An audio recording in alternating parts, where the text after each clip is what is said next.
Good morning, everybody. We are back. It is the right side of campus. We're live on a Tuesday, January 23rd, 2018. I'm your host, the Big Man on Campus, here with my co-host, Donnie Rightside. Donnie, football, we take a little break for a little bit. We got the Pro Bowl, which I know you and I are both looking forward to betting heavily. Can't wait for it. A lot going on there. We'll get to that. Big time previews all week for the Pro Bowl. But we got NBA, college hoops. We'll take a look down the road at the Spuer Bowl. We still have some coaching changes going on as well. Donnie Rightside, how you doing today? Yeah, another day, another dollar, Jeff. You know what, Jeff? It's funny you brought that up with the Pro Bowl. I had no idea, again, that it was even playing this weekend. And the best part about the Pro Bowl, Jeff, is how embarrassing of a sport it actually is. I shouldn't say sport for football, but the exhibition that they put on. The game should have been shut down years ago, or at least just have a little bit of fun. Send them out to the beach, have them have a skills competition, see who the fastest guy is, the strongest guy. Remember watching it as a kid where they actually took the game seriously. Then it became a complete sham where they weren't even tackling to the ground for a few games. And how much does the NFL care about the game itself, Jeff? Used to put out a lot of money to send the players over to Hawaii. Now it's in Orlando. I mean, we could drive down to Orlando at this point. Why not just do away with the game? And I know, Jeff, it's all about the money. It does still get ratings because there's nothing else on. But, Jeff, just because it gets ratings doesn't mean it should be on TV. Come on. Right. It's not one of the better All-Star games either. We shout out all the people listening in. Hit the like button as always. Very important to the growth of the show. Also, if you're on Twitter, please retweet the link and get it out to people that might not see it on a regular basis. Donnie, also, little housekeeping. Make sure every day you're checking out SBRpicks.com. It's really the thoroughfare for SBR Forum. Up at the top, you can take a look at the betting odds by going to SBRodds.com. It's got the updated odds for any sport you're looking for. Free picks on the site as well. Get the schedule on the right side. A big day here at SBR, so a lot going on there. You got Winter Olympics talk, Donnie. How about that? A show today dedicated to Winter Olympics. And guess what, Donnie? What's that? Yours truly will be on the Winter Olympics show. Many don't know, but I'm very good with Winter Olympics. I know my Oh, stuff man. with Winter Olympics. Yes, When's I've it been start, Jeff? I, When's the actual Olympic? When's the Winter Olympics start? What are we looking at time-wise? very soon, next week, I believe, if I'm Oh, correct. So we'll be getting into Winter Olympics. I'm looking forward to that. For I believe it's the 9th it starts. Actually, so that's 2 weeks. Sorry.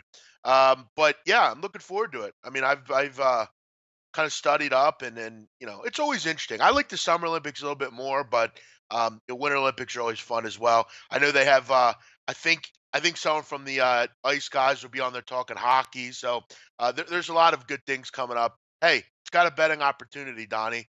Medals and all that sort of thing. So make sure you check out that. You get the bet buffet. You got sports, but you got all sorts of stuff today. NBA breakdowns here on SBR picks. Plus up top, this is the most important thing I'm going to say today, guys, because I see it throughout the different shows. I get commented on it. Donnie gets messages for it. Where do I go? And if I want to bet on sports, go to sportsbookreview.com. Read the articles. Read the different breakdowns and all the books. Get the rating guide. Make sure you're choosing the right book. People are too quick to just pick a book and say, "Okay, I'm going to use this one." Make sure you're getting the best bonuses. Make sure you're getting everything offered. Make sure you know what you're signing up for. It's your money. Make sure you're protecting it. If you need to file a complaint, you can do it through Sportsbook Review. They are the watchdog for Sportsbook. So make sure you're using all that stuff at your fingertips. Donnie, let's get into the show today. We got a little headlines, morning headlines as always. A couple coaching changes, Donnie. The New York Giants have hired Pat Shermer as their next head coach. Did some good things with the Eagles, did some good things, obviously, this past year with the Minnesota Vikings. Pat Shermer headed to the Giants. Do you like the hire, Donnie? What do you think? I don't know about the hire itself. It's a safe. I should preface it by saying this, Jeff. It's a safe hire. Pat Shermer is going to come in. He's going to run an efficient offense. I don't want to say he's a no nonsense guy, but he's not a rah rah guy. Very even keel. You've seen what he's done around the football league. He's been around a long time. But the thing that just doesn't make sense to me, Jeff, if you're going to get Pat Shermer, right? And I don't know what their plan is to do, but it looks like they're trying to lay it out there. Gettleman now the GM for the Giants, trying to restructure a couple of things. All new scouts in there, all new player personnel department. Jeff, like the Giants stunk last year. Eli Manning stinks. And all you hear now coming out of the Giants is, you know what? Eli's got a lot of good football left. Eli had good football left in 2010. What is the point of bringing a new regime altogether, Jeff? I'm not talking like head coach, defensive coordinator. I don't know where Spags going to go at this point. New front office, clean break. You need a quarterback in New York. Why are you stunting the process by saying, hey, look how good we played last year with Eli. Let's bring Eli back again. As an Eagle fan, I absolutely love it, Jeff, because the Giants will get buried again next year with old man River at quarterback. He's flat out washed. Start anew. There's a ton, Jeff, a ton of quarterbacks in this draft that look like they're going to be good prospects. And don't tell me you're going to draft one of them and then play Eli 16 games next year. That's not the way it works in the NFL anymore. As an Eagle fan, absolutely love keeping Eli Manning around, Jeff. No, I agree with you. I think to me, this is just one of those old school, old head hires. I mean, I don't think it's kind of it's like a John Fox type. I think. I mean, again, he's a good coordinator, Shermer. Obviously, he is what he is. But yeah, bringing Eli back, hey, keep doing it. I'm good with it. Yeah, they seem like they keep wanting to strike out at the quarterback position. Yeah, wasn't this the same team that benched Eli Manning? You remember that, Donnie? Yeah, let's get a look Manning. at Geno Smith, and we got, correct me if I'm wrong, Jeff, when we were ripping them drafting a quarterback, was it Davis Webb, who they don't even want to put on the football field, but yet we still want Eli Manning back, and we're going to draft another quarterback. Right. I love it. It's chaos. Yeah, how many quarterbacks you need on one roster? Plus, you have the mess on the defensive side of the football as well. You have no run game whatsoever. You got guys coming off injuries. I'm enjoying it. Big man, what's your best Olympic sport? I would probably say like the snowboarding and some of the alpine skiing. I actually got to be honest, Donnie. You know what a good sport is, frankly? Figure skating. Figure skating. The speed very skating. Corrupt, though, Jeff. Yes. No. Very corrupt. It used to be, yeah. But yeah, I would say those kind. Hockey, I don't cap hockey to begin with, so I don't really get involved with that. Plus, you can bet on the medal counts as well. Over under medals, gold medals, all that sort of stuff. That's more of what I'm looking to do. Also, Donnie, Steve Wilkes heading to Arizona to take on the Cardinal job, formerly with the Carolina Panthers. Yet another defensive coordinator bolting from the Panthers. What about this one? What do you grade this one, Donnie? I see. And again, Jeff, I don't understand this. I don't know, man, Jeff. The problem with the NFL, we laugh at, like, at least in, Jeff, I know you're a big soccer guy. The EPL. Yep. If you suck, you're out of the league. So there's a lot of pressure and millions upon millions of dollars, Jeff, for these teams to spend money, stay relevant, and stay in the top league. In the NFL, Jeff, you already make money day one. It doesn't matter what you do out there. If you're looking at this division coming up, the NFC West, Seattle might come down. Jeff, I know you're high on the 49ers. You were high on the Rams this year. It's a good conference. Good division. I don't understand this hire. I'm sorry.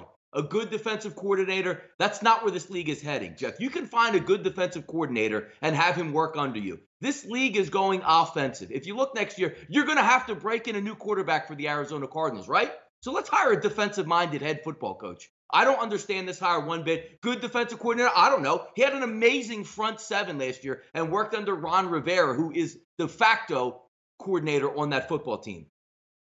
I'm baffled by it. I'm sorry. Like, hey, great hire. You hear about all around the league. Great hire. Steve Wilkes going to come in. Will he do a good job? Maybe he will. I just don't understand the hire one iota here for the Arizona Cardinals. Yeah, I don't either. I'm going to tell you what, no matter what, whether it's NBA, NFL, and we're going to get into some NBA coaching changes as well, which I don't understand a minute at all either. But yeah, listen, I mean, so can you explain to me what qualifies Steve Wilkes to be the head coach of the Arizona Cardinals? Can you explain it, Donnie? Because all I'm seeing is back in '99 when he compiled a 5-6 record at mighty Savannah State, arguably one of the worst Division I football programs there is. I mean, so you were a defensive coordinator with the Bills and the Panthers, I believe. Explain this. I don't know that I understand. Yeah, I don't get it. I don't know. And again, Jeff, I think it just really stems back to maybe we don't have to pay him a lot of money. We're going to make bank regardless. We're sold out anyway. Doesn't matter what happens. I'm going to just buy a new mansion in Hawaii this year.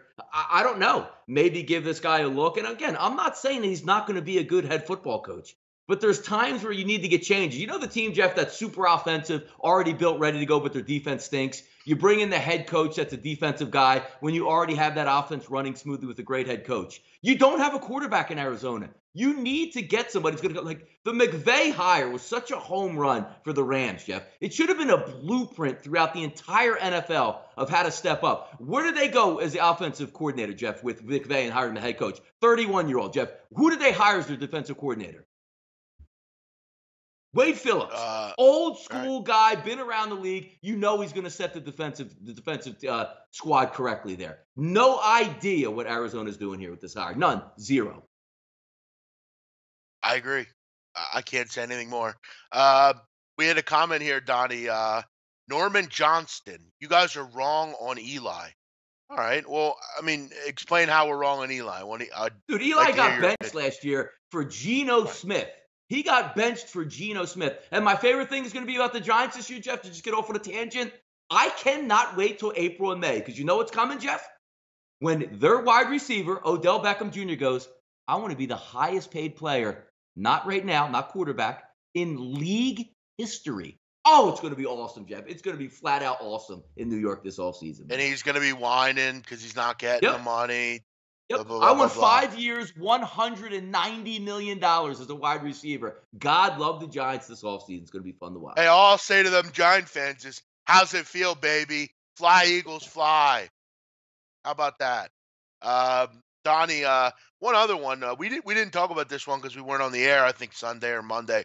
We kind of just missed it. Mike Vrabel to Tennessee. Thoughts? Don't understand it. I don't like again, Jeff. It gets back to the point where the complete ineptness of NFL ownership, where again, even in Tennessee, like somebody's daughter's the head of the organization, and as long as everybody gets paid, they just say yes to her there. You needed an offensive innovator down in Tennessee, and you go with Mike Vrabel. I don't get it. I mean, am I wrong on this, Jeff? What's wrong with Tennessee? Is it the defense, or you have a quarterback and an offense that should be way more high octane? Let's just go hire a meathead defensive coordinator and see where it gets us. I don't get it. I'm lost. I'm baffled.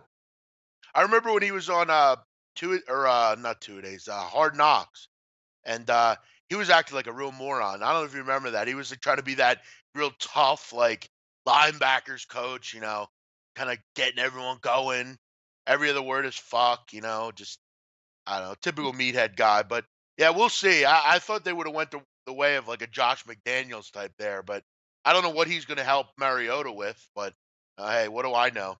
Where are the young up-and-coming offensive guys? Like, why are we resorting back to just some random D coordinators to run your team? I just don't get it, Jeff. I'm just like, I see the hires coming out, and not one of them moves the needle. The interesting one, obviously, is Oakland with Gruden. Yeah, like it's almost like we're going to be like, you fired a coach. I mean, say what you will. That got you to the playoffs, right? You fired a coach who won a playoff game. So you're saying, like, they must have something big. Like, Nick Saban is coming to town. He's an SEC guy. We're going to roll out $15 million a year, and we're going to get Saban in the NFL. Even if it didn't work out, Jeff, you say, you know what? That ownership's putting it on the line right here. You got to respect it. No, you fire your head coach, and you bring in Vrabel. I don't know. I'm fired up about coaching changes in the offseason. This is amazing, man. It's amazing. Only in the NFL, Jeff, that they do this.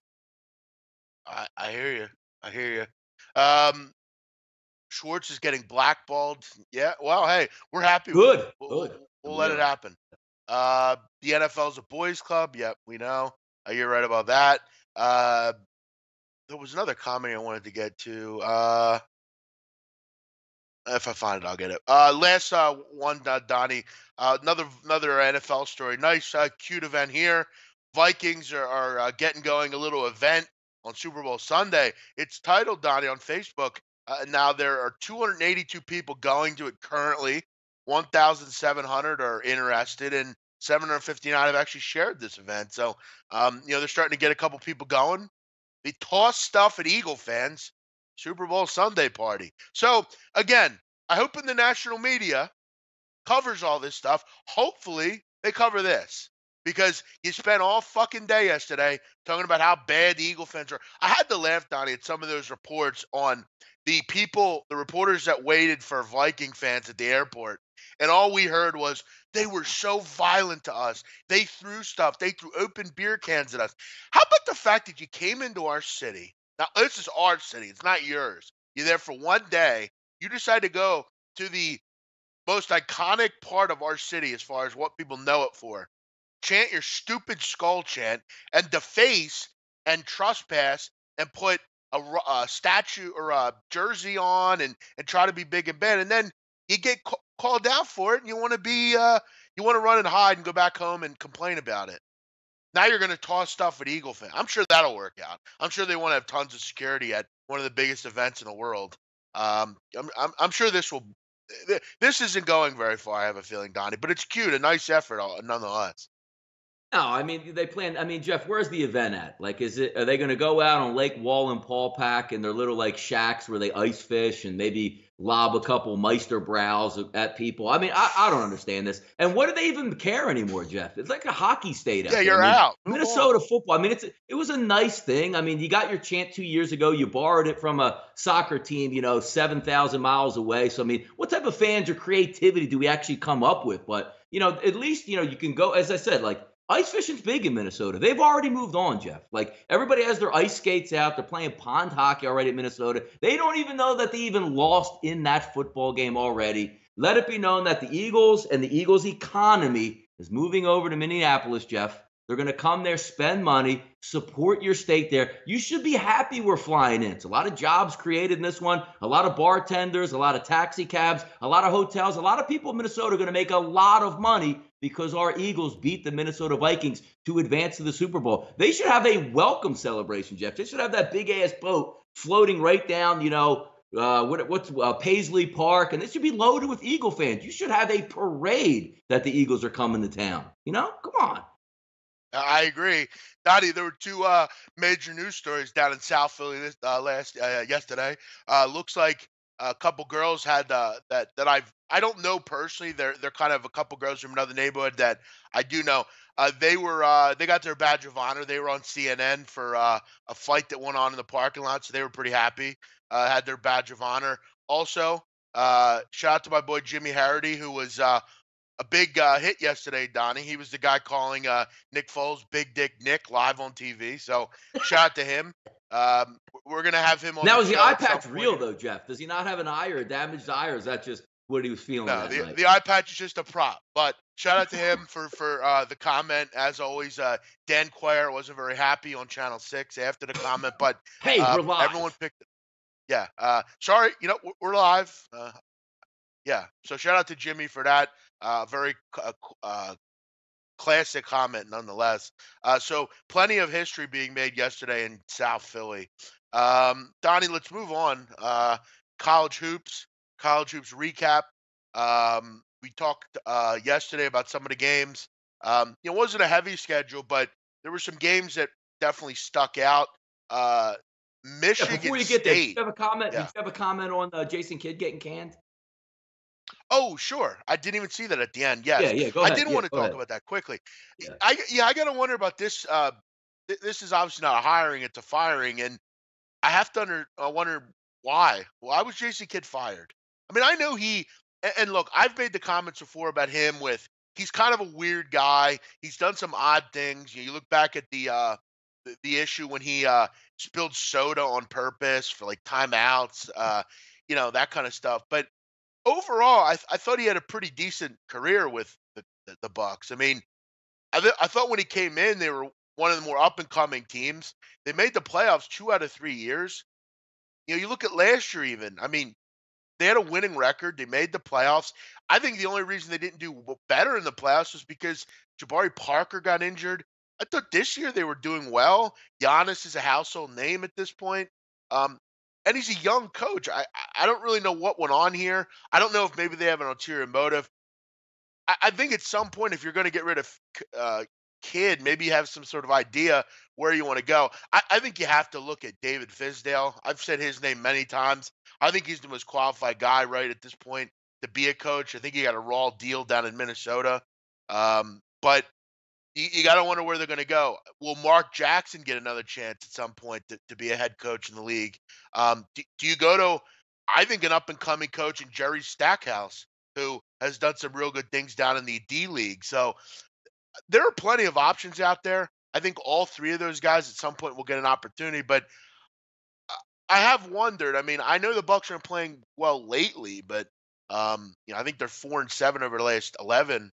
But I don't know. I It's think got to this be was a Jeff. little bit of a Your point's probably you're correct. The first we start off there has to be more. Like you heard the Wojciechowski report, like freight and ownership. There had to be because the one thing you can't do, Jeff, we all know in this business or any business, you can't, so to speak, disrespect the owner. If the owner calls you up to his office, wants to talk about the team, you blow it off, or you say, worry about yourself. I'm trying to coach the team because in the NBA, more than any other league, Jeff, if you have the support of one of the best players in the NBA, the Greek Freak, who wants Jason Kidd to continue as the head coach and likes him, and you still fire him knowing that when the Greek Freak comes up for, free agency that he might bounce, or that could be the difference in that, there has to be something outlying out there that we didn't. Maybe they covered up another DUI, or he just, maybe he fist fought somebody in the minority ownership. There has to be something deep down, because if the Greek Freak comes out and says, I didn't want this to happen, this is my man, and you still got rid of him, in the NBA of all leagues, the best player on the team is going to be able to make the decision, Jeff, whether you're hired or fired. I think we're not getting the whole picture just yet here. But I don't understand this decision. I mean, you have a guy who, Donnie, in his basically his tenure, he was there for 4 seasons with the Bucks. Antetokounmpo, Parker, and Middleton were on this court for the same time 11% of those minutes in those 4 seasons. He didn't even have his full team. How's it fair? They haven't played together in 2 years. He doesn't even have the full complement of players. Malcolm Brogdon's out. You only recently picked up Eric Bledsoe. And they've claimed that in the past they're going to be active at the trade deadline. I don't understand why he was fired. It doesn't make sense to me. This is why the Bucks are the Bucks to me, because they make decisions like this. I like this team. I think they're decent. I think when they get everyone back, I think they're going to be just fine. I don't really see that it's Jason Kidd's fault. But hey, what do I know? We're just doing a show here and trying to break it down. We move on to the college hoops recap. A nice night last night for hoops. You had some Big 12, you had some Big 10 as well. Big story, Donnie. And this is kind of my thoughts when I broke this game down on my show last night about the Spartans, and I told you it as well. I think you're going to see Michigan State on a little bit of a run here. After that big win last time out against Indiana, you come back here, you go into Champaign, you knock off Illinois, beat them pretty handily. They shot 68% in this game, Donnie. That's pretty unbelievable. And they get a nice, easy win here. I like this Michigan State team over the last couple games. Really starting to look like the team I think they are. But they have a long way to go. They have obviously a tough schedule every single night. You got to keep the foot on the gas. Are they still overrated to me? I think they're really good, but I don't think they're a top 5 team, top 7 team. I think they're top 10. We'll see how it goes. Long way to go. I still think Purdue, and that game is going to be huge. February 10th up in East Lansing, Purdue, Michigan State coming up. What do you think, Donnie, about the Spartans? I know, didn't you have them first half? Yeah, I did. Yep, I had them pulled out a miracle, which Jeff, I mean, anytime you look at some of the stats, they're coming into the game, I knew they were a little bit turnover prone. I mean, I was going to eat some of that and say, you know what, if they could just come around their normal, turnover rate, we should be okay. They eclipsed their normal turnover rate in a game, Jeff, in the first half alone. I'm sitting on 6.5 as the first half wager last night. To make a long story short, Michigan State's up 4 with about 45 seconds to go. Their last possession at the half, they drain a 3 and end up getting a stop on the other side when Illinois misses a 3. But the one thing, Jeff, that we turn to when you want to get down the stretch, is Michigan State a good team? Of course they're a good team. They're a top 10 team. But the one thing when you look forward, Jeff, to March Madness conference tournament play, what wins in March Madness? Unbelievable, unselfish, non-turnover guard play. And they're not getting that right now from Michigan State. It was pretty evident, Jeff. Illinois, not a talented team, but plays that up-tempo defensive style, going to pick you up right across half court. And Michigan State struggled just to get into offensive sets. They shot 79%, Jeff, in the first half. Imagine if they cut down their turnovers to their normal, maybe 10 per half. They would have blown the doors off that team. But there are chinks in the armor of a lot of ball clubs, Jeff, and 2 guards who can't, Tum Tum better get it together if he wants to play and play well, heading into March Madness. You can't turn the ball over or even not even get into your offensive sets just with this. Jeff, I'm not even talking about like a West Virginia press. I'm just talking about good man-to-man defense that picks you up at half court. They struggled with that last night. Their front court is one of the best in the country with Yeah. Jackson, Ward, and Bridges. But listen, I mean, you look at guard play, and you look at every other team that's top 10 worthy. They all have guard play. Jalen Brunson, Trey Young, you know, Dakota Mathias, anywhere you go, Javon Carter, anywhere, any team you look at.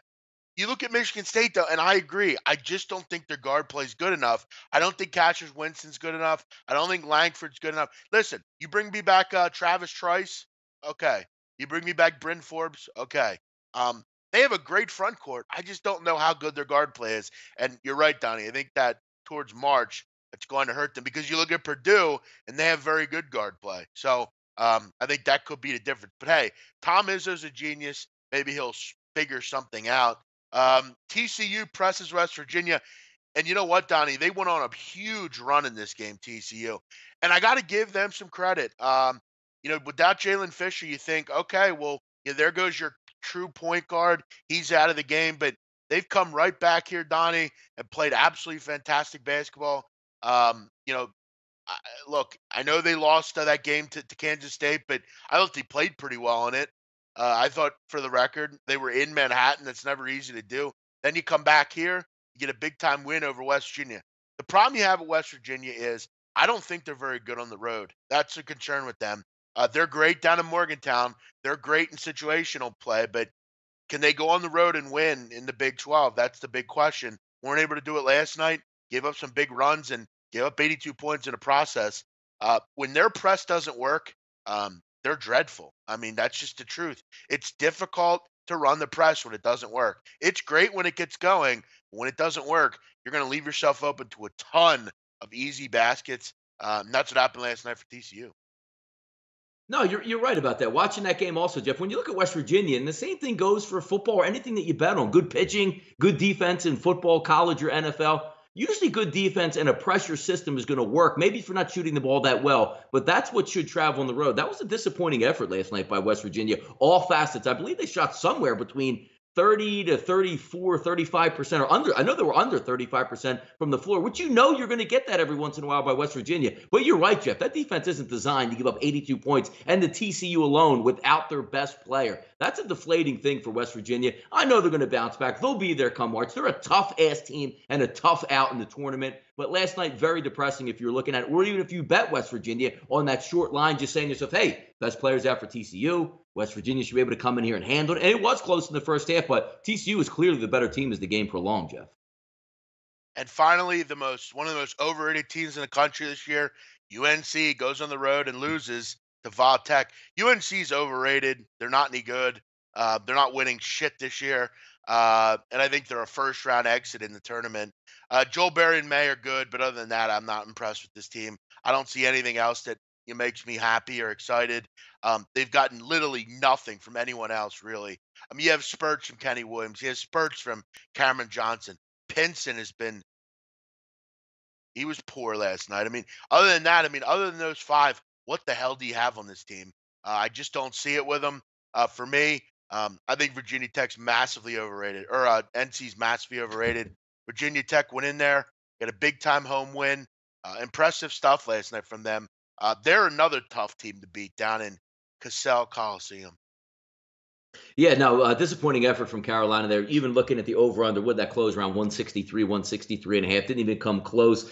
West Virginia, we've seen it, Jeff. I mean, that's a tough place to play for some reason on the road. Not always the most talented team, but always giving max effort at home. But you're right with North Carolina. And again, Jeff, it used to be with North Carolina, like you almost had more talent, so to speak, coming through the 80s and 90s of Carolina. Because what do, Jeff? You come here and wear Jordans, right? Look at the rafters, 23s up there. We're going to get all the recruits. And I know we haven't touched on it on the show, Jeff, which I'm going to give you a minute to say here. What Duke is doing right now, and the thing that I do laugh at, am I the biggest Duke fan in the world? No, I don't hate on Duke. They're fun to hate against, I guess, or, big ratings on TV because either you love them or hate them, so you're going to watch.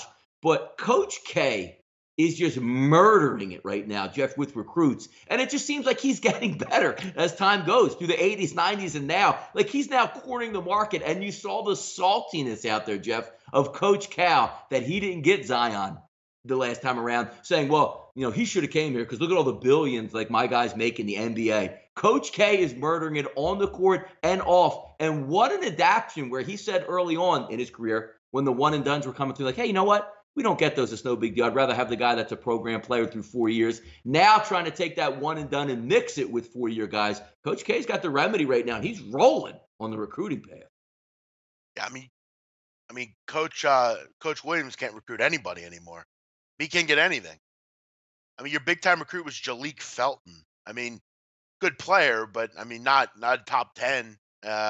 Listen, Roy Williams has said it before, is one of the most overrated game day coaches in America. He's just not that good. I mean, and I know people say, well, he's won 2 championships. Okay, well, look at the team he had. You think it had anything to do with him? Put him on Northern Iowa and see how he does. He wouldn't do shit. He's just another guy. He's he just is who he is. His teams are the same every year. They do a great job of rebounding, but generally they can't shoot. Generally they can't defend. They can't really ever do anything.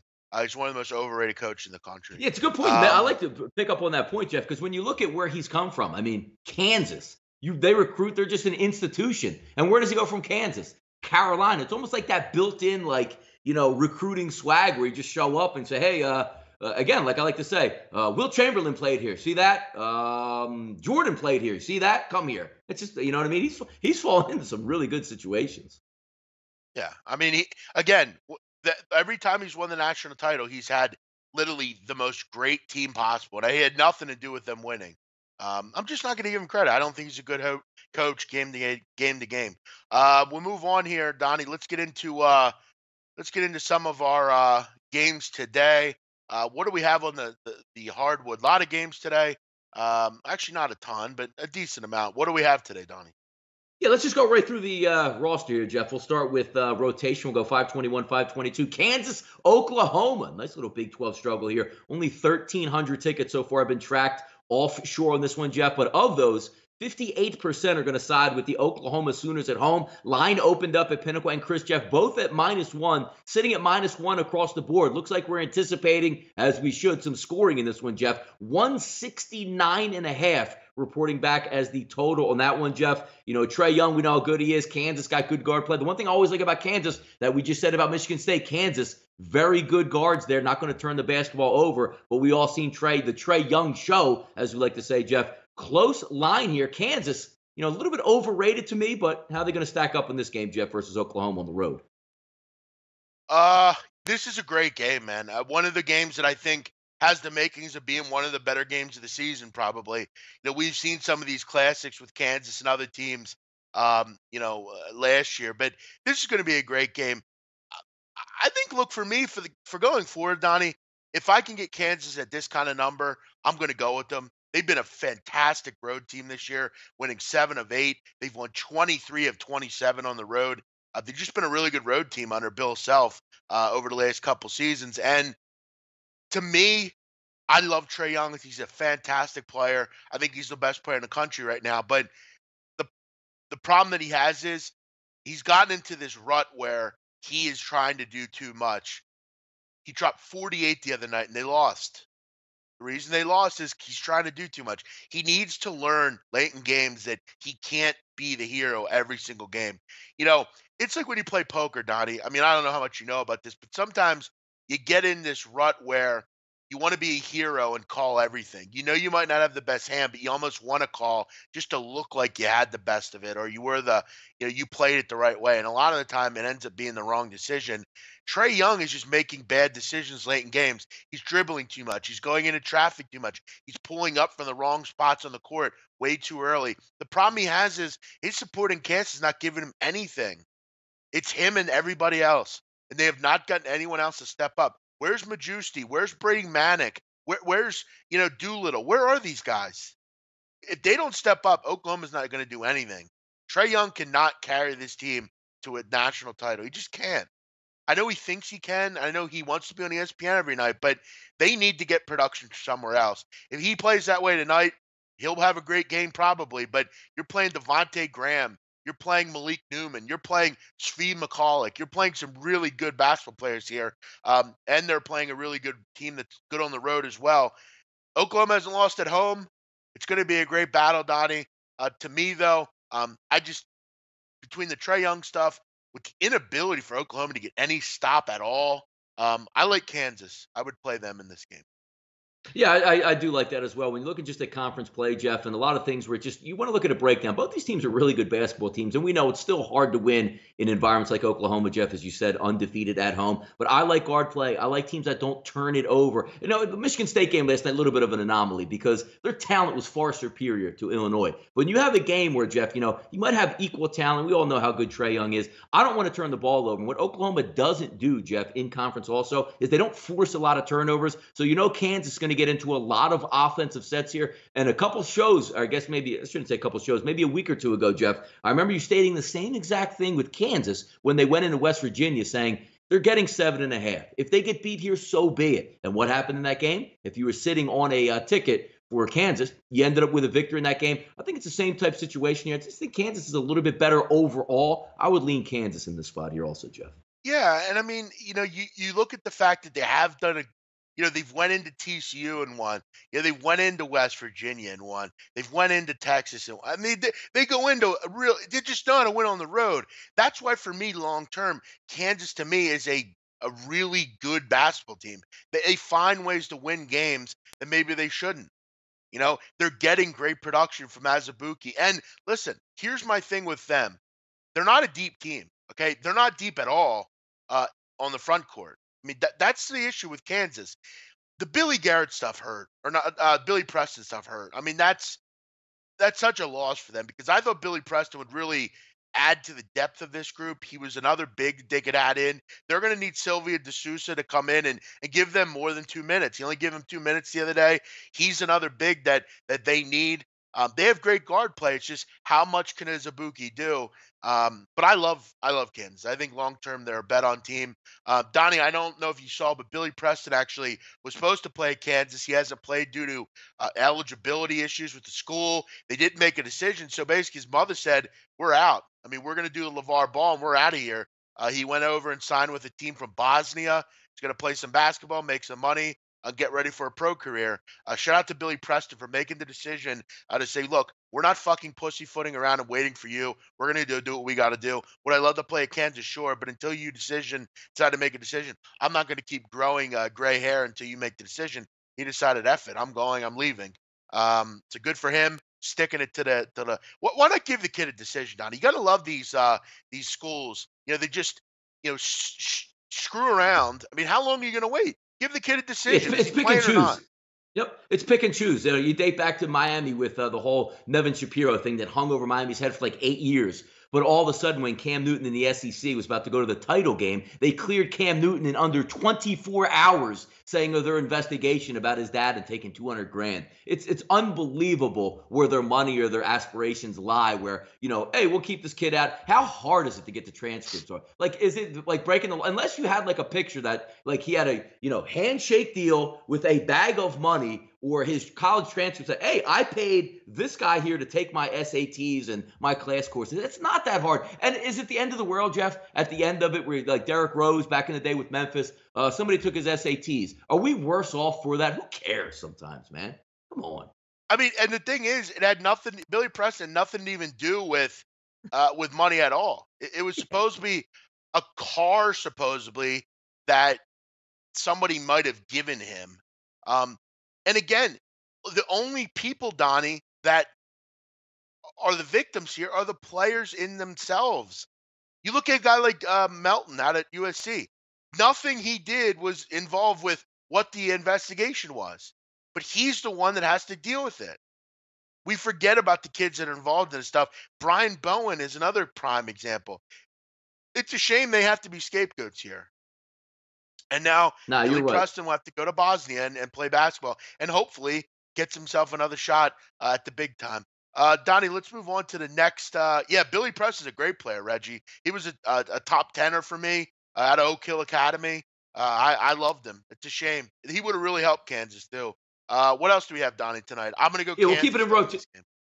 Yeah, let's go keep it in rotation, Jeff. 545, 546, Mississippi State, Kentucky. Not a lot of bets have been tracked so far offshore, under 500. But of those, Jeff, 66% of those spread ticket wagers are going towards the home team at Rupp Arena tonight, Kentucky Wildcats. But here we go, Jeff. Line opened up at 8.5 at Pinnacle and both Chris. That line's dropped a full point across the board, Jeff, to 7.5 over under, depending on where you're shopping at. Bet online 138, but you can find a 140 at BetUS. So, of course, shop around there. Check out SBRodds.com. Watch all those line movements go. The one thing I look at this basketball game, Jeff, I don't even like an actual side here. I'm actually leaning a little bit towards the under. Mississippi State in conference, just a horrific offensive team. Shooting the three-point, I believe, somewhere around under 25% in conference play. Kentucky's going to be able to play a little bit of defense, but also, Jeff, we know Kentucky's young. They're going to turn the basketball over. I don't see a very clean game in this type of environment. I'll lean under in this situation. What are you looking at, Jeff? Yeah, you make a real good point, Donnie, about Mississippi State really struggling to make shots. When you force them into jump shots, they get blown the fuck out. That's just not something they want to do. Ben Howland doesn't like that sort of play.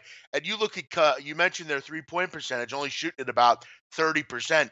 Kentucky is a fantastic 3-point defense, 28.5% against, one of the best in the country. That's really, really good. They have a huge offensive advantage here. Look, I know at times Kentucky can get a little stale on offense. Quade Green's had a horrible season, which is sad to see from the kid from Southwest Philly. But they still have so much talent there. Nick Richards, PJ Washington, Kevin Knox, just so much there. I agree with you. I think here they bounce back after the Florida loss.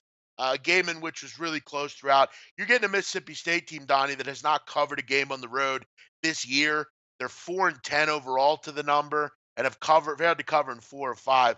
They just struggle on the road. They struggle in general offensively, only shooting at about 38% on the highway. I think your underplay does look pretty good. The only thing that for me would concern me would be a Kentucky explosion here. But you're shooting at like a 140. I think Mississippi State will struggle to get to 60 in this game. I think you have a pretty good play there, but I got to tell you also, I think Kentucky will kind of get right in this game. The concern I have for the Wildcats here is, can they blow a team out? When was the last time they did that? It seems like every game they play is within 5 points or less, Donnie. Let's look at the schedule and see the last time they won by more than 10 points. You got to go all the way back to basically the 6th of January. They beat actually, I'm sorry, they lost that game. My fault. The last time they won a game by 10 points or more, Donnie, was 12-29. They beat Louisville 90-61. So, they have the blow up potential, but they haven't done it very often. They should be able to get right here. I look at this game a lot like I looked at that Michigan State Indiana game. Kind of not hobbled coming into it, but this is a bit of a get right game. They do have West Virginia, which is kind of a look ahead, but I kind of like Kentucky here. I think they win by double digits.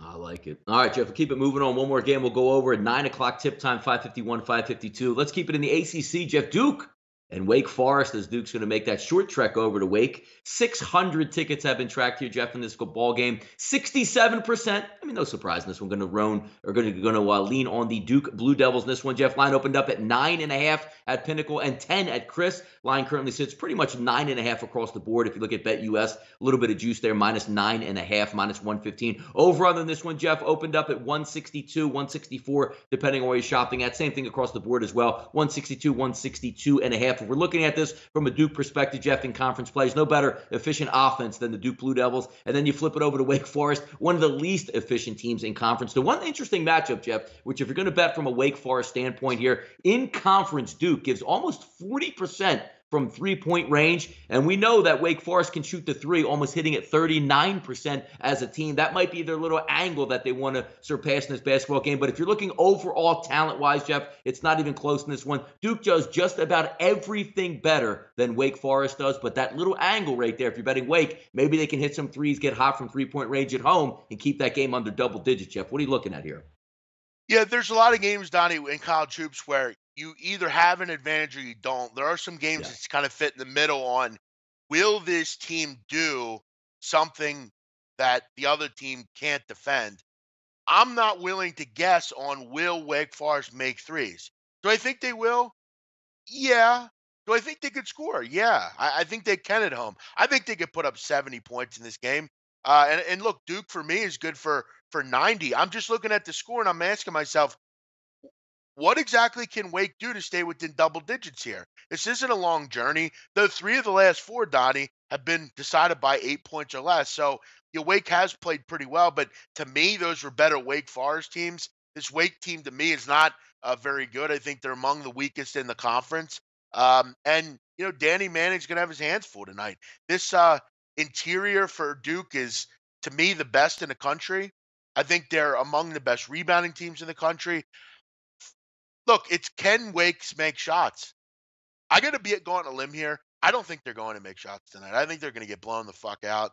But I don't have a big feel in this game. I mean, it's really all about, do I want to guess on, do I think Wake will make shots tonight? I think if you have a play, maybe you look towards heading over the total. Duke seems to be good for that every night. Wake is a team that is pretty good offensively at home.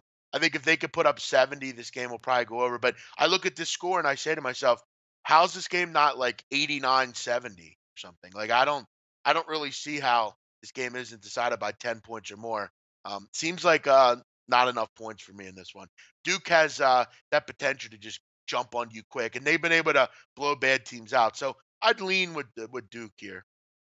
Jeff, but give me an angle on this one. How many point swing, or maybe is Vegas going to give maybe a point or two swing to Duke, fresh off the angle that Zion is coming there? Therefore, emotionally, Duke's going to be really excited for this game. Your thoughts on that? Oh yeah, how many people will hear that? Will we hear that from? By the way, Wake Forest has lost 5 games in a row, I might add. Yes, they have. But yeah, no, you never know with people anymore in this business.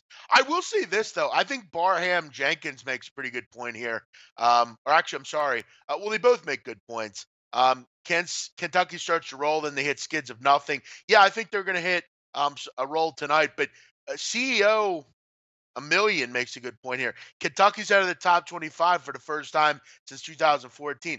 That I think is a bit of an emotional edge for Kentucky. I'm sure Calipari's made them readily aware of that this week. I think that's a decent angle actually for CEO because these kids are young. It's bulletin board material. But yeah, a lot of good games tonight. We got the bet buffet later, so keep your questions coming in.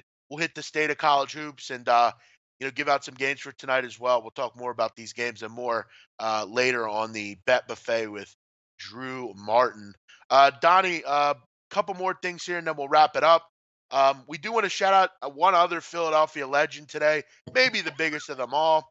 And I'm sure many of you are all very concerned about the well-being of this guy.